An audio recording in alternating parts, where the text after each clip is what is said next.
Are you trying to start a Marvel Stunlock by mentioning the latest Spider-Man movie? No, it was relevant to the statue thing. Also, by the way, I did like that Spider-Man movie. I thought it was nice. You know, I think it's dumb fun, which is all the Marvel movies have ever really managed to be, just different levels of quality of dumb fun. But I thought it was pretty okay dumb fun, you know? Um, it's not my favorite dumb fun. My favorite dumb fun would probably be in the Marvel series, would probably be the second, no, not the second Thor movie. Sorry, the second Guardians of the Galaxy movie and the third Thor movie. So Thor Ragnarok and Volume 2 of, yeah, those two are the only Marvel movies that I saw after the first Spider-Man, the first Iron Man, that like I sat there and I actually like really got into it, you know? And I have high hopes for the next Thor movie. I really like Christian Bale as the Godslayer. One thing that really so one thing that a lot of people don't realize, and this is one of the things that like Soymaster, like Reddit Lord Soymaster Marvel Cuckboys like don't understand, is that like Thanos sucked as an acting character.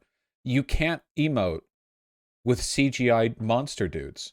You can't. Like, Thanos is cool in like a mimetic, like, oh, he's a big guy kind of guy. But like in terms of a character, you know, like people were making fun of Christian Bale's faces here, but I think what they're trying to demonstrate is why they got Christian Bale, you know? Like, this is not an expression that CGI artists are going to make their character make. Like, you can make fun of it if you want, but this is an actor, a very good one, mind you, acting. And by the way, I like this shot, you know. He does look like kind of ridiculous, but in a deeply unsettling way. I mean, I don't know. Yeah, I don't know. I think it's good. This you could get in the CG. Like, this is like the stoic, like stone-faced kind of look that they would go for. But like, yeah, I don't know. It's just like this, yeah, CGI just doesn't look as good as people pretend it does. Whenever I watch like CGI shit, have you guys seen that bit that went viral on Twitter with the bit of the Halo TV series where it's like Master Chief fighting a bunch of big dudes or whatever, and everything just looks like yeah, it just looks like shit because like all the money in the world can't make CGI like look good unless there's like strong creative direction going behind it.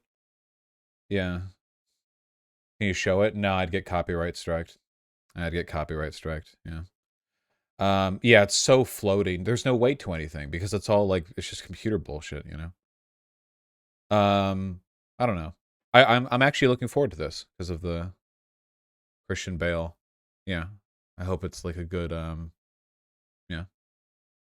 There's a clip of behind the scenes Doctor Strange movie where there's an actual physical set design. It looks so good. People don't understand how important physical set design is. Like the Lord of the Rings trilogy cost less to make than The Hobbit, even though the Lord of the Rings trilogy used overwhelmingly like practical effects and real environments that have been touched up with like with CG, whereas Hobbit is like just all fucking computer game with like some actors green screened in, you know?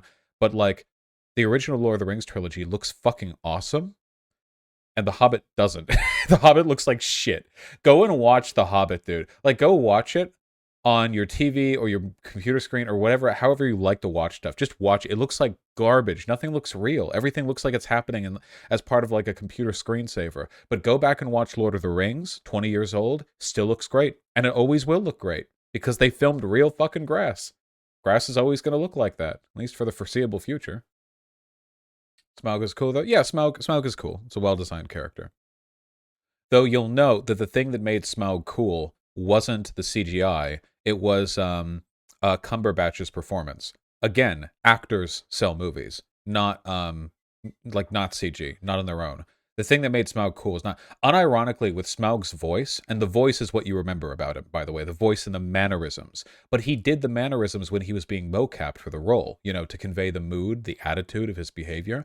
And I guarantee you that like Smaug's dragon design could have been replaced with a bunch of different things. As long as it moved like that and talked like that, you would have remembered it because Cumberbatch was what sold that. You know, did Avatar not look good?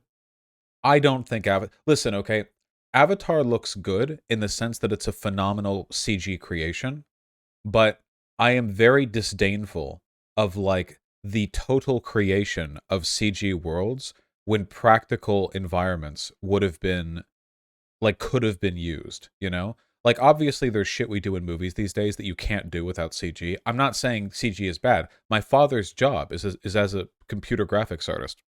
I think he does wonderful work. It's important stuff. But there's a difference between using computer graphics to supplement and enhance a story, you know, a movie, and using it just like through and through, start to finish, top to bottom. Like the modern movies, like Marvel movies and stuff, literally like nobody is anywhere but a green screen. Everything happens in a soundstage. I wonder how that feels for the actors. Like you can like cut your teeth like being an amateur actor in like art films and like small budget projects which involve you actually physically being in a real place in the real world, and then you graduate to the big scenes in like Marvel movies and all of the acting that you do is in a soundstage with green walls, green ceiling, green floor, and you stand there and you like talk to people who are waving popsicle sticks with masks on them because they haven't CG'd in like the guy you're talking to, so you have to like character act at like this literally happened, by the way. Wasn't it Ian McKellen in the Hobbit movie who got really upset because he worked on he was Gandalf in Lord of the Rings, and then in Hobbit he comes back to reprise the role like 20 years later, and they're like, yeah, here, do some acting, and they have like a popsicle stick. Yeah, he cried. He's like this 9 trillion-year-old dude, and he's like been an actor his whole life, and he cries because it's like, oh yeah, you know, here's acting now, like act at this stick we're waving in front of you in this big green room. It's like, fuck. They flew out to New Zealand in the original, you know, but did a whole, you know, they had practical effects.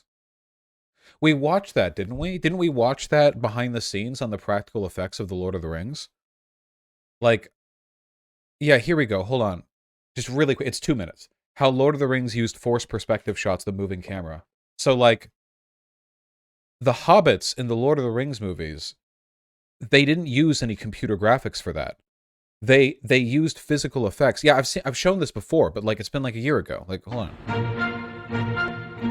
What we've done with some of our forced perspective shots is be able to move the camera for the first time. That they were always techniques that required the camera to be locked off, because once you started to move the camera, it would give away the illusion of one person being further away.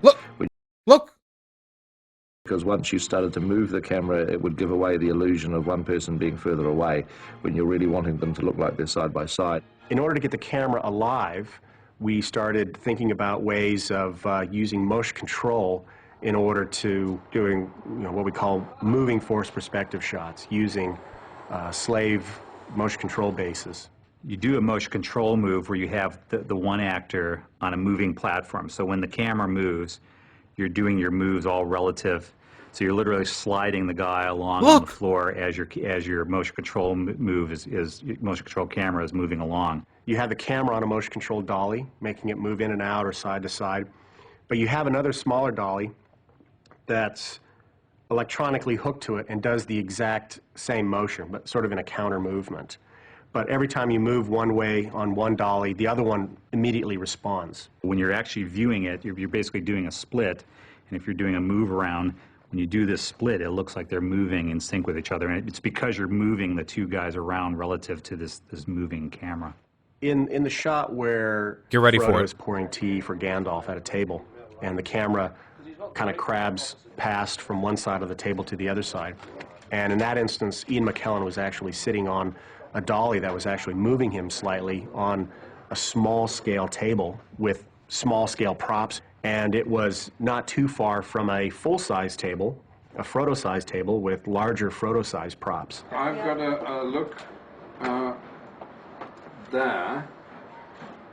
When he's standing? Yeah, but I don't, and I got a look there for when Nigel's sitting. What I don't have is a look when he's crouching, which is the beginning of the shot. Okay, well, we can give you that. We can go back to number ones and make sure that you've got that. Through camera, at one end of the move, everything lines up. When you move to the other end of the track, everything still lines up because that smaller table and Ian McKellen on that other dolly has moved slightly. It's kind of fun to actually build these things and see them in camera. You know, it's wonderful. Look at that scene! This is real. This was just captured with a camera. They didn't have to do any CG for this. There are two dollies, the camera and the one rotating the other end of the desk, to make it look as though they're closer than they are, but it's actually smaller miniature stuff back here, and he's way further back than it looks like he should be. It's fun to actually just, get... Look at how cohesive the desk looks. We're looking at it. It looks seamless from here. Daly's back and the shot's done. It worked pretty seamlessly, and everyone was really amazed with the results.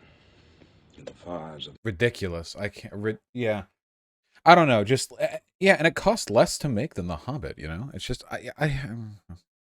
surely there was some touch-up. Oh, I'm sure there was touch-up. I'm just saying that... Guys, I'm telling you. Watch the original series back again. I'll have to look that up later, Sam. I'm already over on this. Go watch the original Lord of the Rings again, okay? You will never question the height of the hobbits relative to everyone else. It will not happen.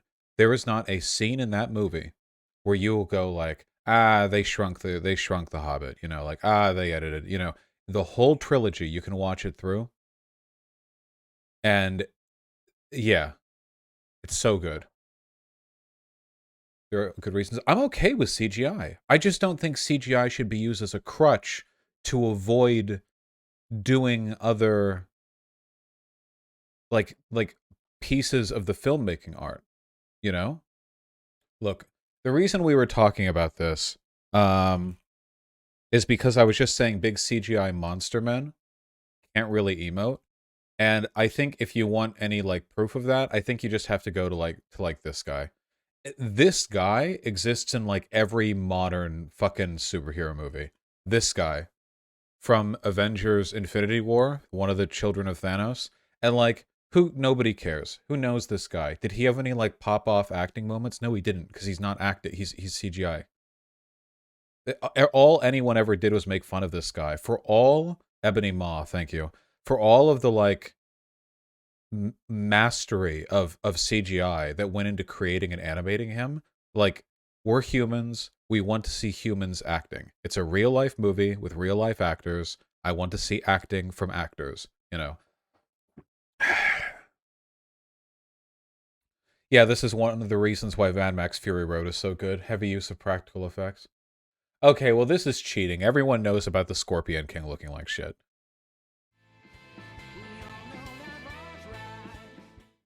That's cheating. We all know about this one. We all...